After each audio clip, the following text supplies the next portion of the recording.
It was the 22nd minute of the greatest football tournament on earth. Mexico against South Africa, the Estadio Azteca, 80,000 people on their feet.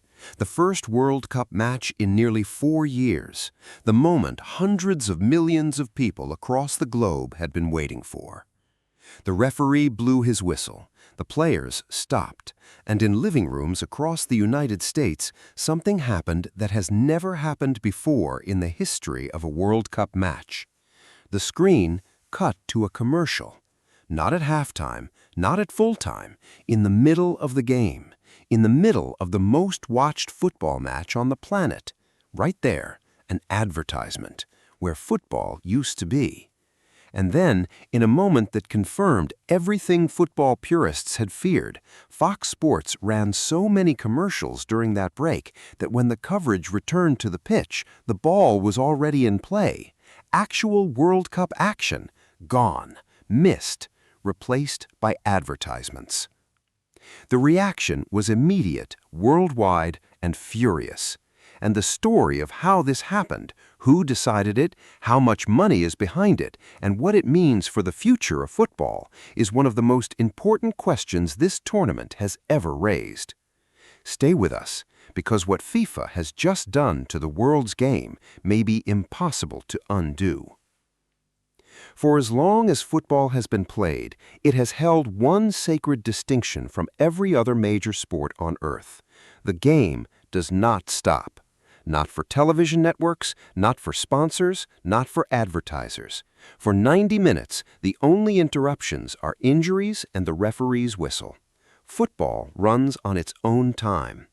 And that unbroken flow, that continuous narrative of tension and possibility that can shift in an instant, is at the very heart of what makes the sport so uniquely powerful.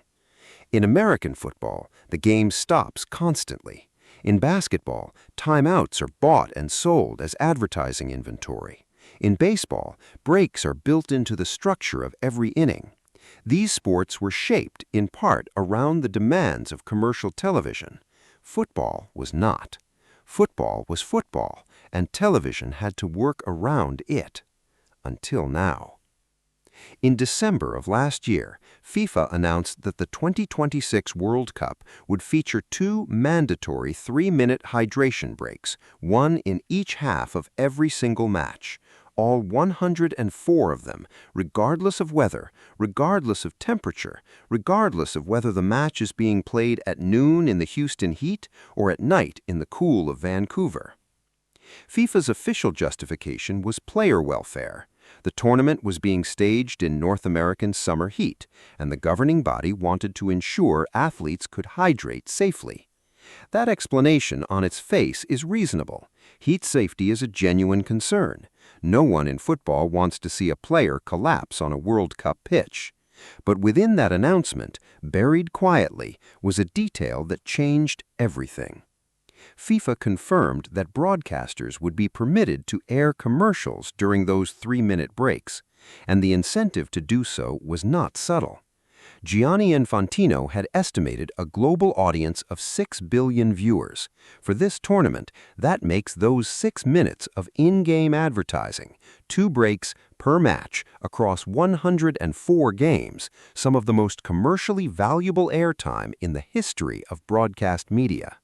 This was not a coincidence. A sports business analyst explained it plainly. The hydration breaks, he said, were the easiest way for FIFA to guarantee higher media rights fees. Networks competing for World Cup broadcast rights would now be willing to pay more because they could now earn more. The commercial inventory that had previously existed only at halftime had just been doubled. FIFA's revenue from the 2026 World Cup is projected to reach $8.9 billion. Broadcasting rights alone account for 44% of that total. In a tournament already generating record commercial revenue, these breaks represented a new stream, built directly into the structure of the game itself. If you are watching this and you care about what is happening to football, subscribe now and hit the bell. We will be covering every development of this tournament in depth every single day. The rules FIFA put in place were precise. Broadcasters must not begin advertising within 20 seconds of the referee's signaling the break. They must return to live action at least 30 seconds before play resumes. They can choose a split-screen format, limiting advertising to FIFA's official partner sponsors. Or they can cut away entirely, showing any commercial content they wish. Fox Sports, the United States English-language broadcaster, and one of the most commercially aggressive television networks in America, chose the full cutaway. And in the second half of the opening match between Mexico and South Africa, Fox Sports ran so many advertisements that they failed to return to the broadcast on time. The ball was in play when American viewers finally got their picture back. Not 15 seconds, not 5 seconds. Actual live World Cup football. Missed because Fox Sports ran one commercial too many. The response on social media was immediate. Fans called it brutal and embarrassing. One viewer wrote that they had just witnessed the first step toward the permanent installation of commercials in a sport where 45 minutes of uninterrupted action was always the norm. Another said the moment had arrived. Football had finally been Americanized. Not in the way that football's growing popularity in the United States was supposed to represent, through passion and culture and a new generation of fans, but in the way that American sports broadcasting has always worked, structured around selling time, selling moments, selling the gaps between the action. One sports business writer put it in terms that resonated far beyond football. It feels increasingly obvious, he wrote, that FIFA will keep hydration breaks for future World Cups, regardless of the weather. FIFA loves money, and adding in commercial breaks is the easiest way to guarantee higher media rights fees. It is that simple. That sentence, "it is that simple," is the most honest thing anyone has said about this entire situation. Because what FIFA has constructed here is not a player welfare initiative with a commercial benefit attached. It is a commercial initiative with a player welfare justification wrapped around it. The breaks happen regardless of temperature. They happen indoor stadiums with air conditioning. They happen at night when heat is not a factor. They are mandatory for every match from the group stage to the final. They were announced in December, months before the tournament, with enough notice for broadcasters to build their advertising sales around them.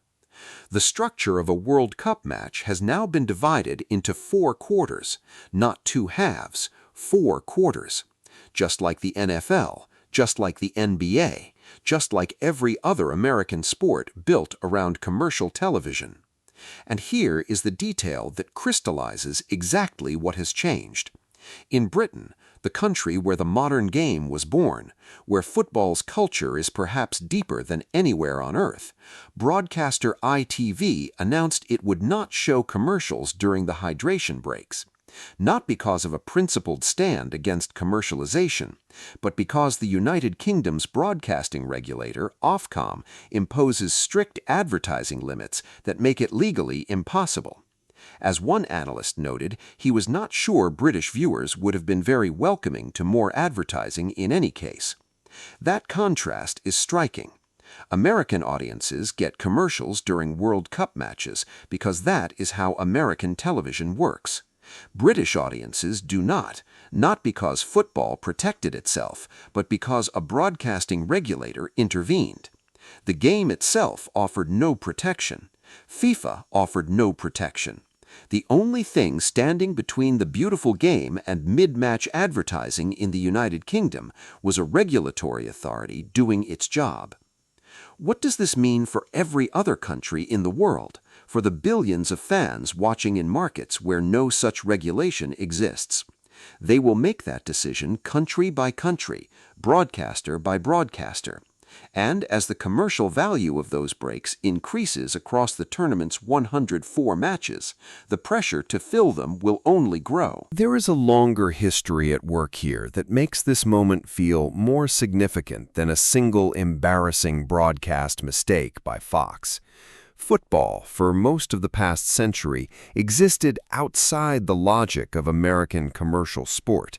It was shaped by different cultures, different economics, different relationships between the game and its audience.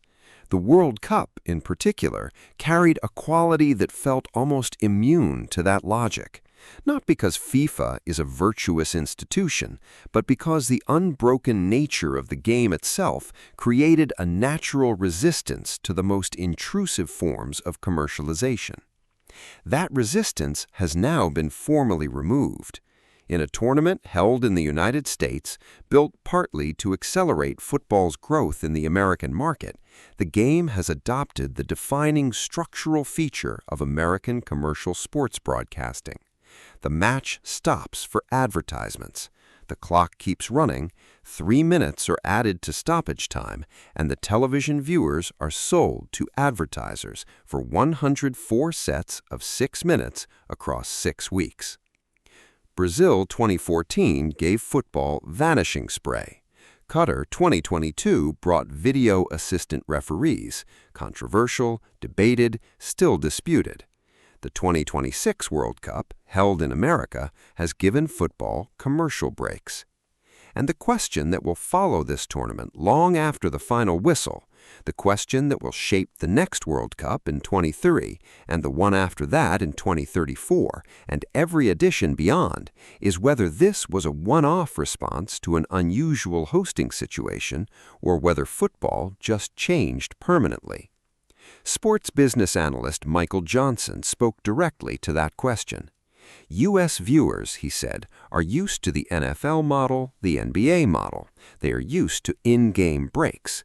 FIFA has chosen to host its most commercially ambitious tournament in the world's most commercially driven sports market, and the logic of that market has begun to reshape the product. FIFA has not confirmed whether hydration breaks will continue for future World Cups. The 2030 tournament heads to Spain, Portugal, and Morocco. The 2034 edition will be held in Saudi Arabia. Both destinations involve summer heat. Both will provide FIFA with a perfectly reasonable justification for mandatory breaks, should they choose to maintain them. The commercial infrastructure that has now been built around those breaks, the advertising deals, the rights agreements, the revenue projections, will not disappear between tournaments. It will grow. One fan, watching the Mexico game from his living room in Chicago, wrote something simple that captured what many people were feeling. "There it is," he posted. "The first hydration break of the 2026 World Cup brings a full cut to commercial on Fox." There it is, 3 words, the quiet, resigned recognition that something had just changed, that a line had been crossed, that the tournament he had waited 4 years for had arrived as a slightly different thing than the tournament he remembered. The football itself, when Fox finally returned to it, was extraordinary. The goals, the red cards, the drama, the extraordinary moment when Raúl Jiménez scored his first World Cup goal and wept on the pitch, none of that was diminished by what happened during the hydration breaks. The game, when it was allowed to breathe, was magnificent. But the principle matters. The precedent matters. Football is the most watched sport on earth precisely because it belongs to everyone, runs on its own time, and refuses to be stopped by anything outside of itself. For 94 years of World Cup history, that was true without exception. It may no longer be.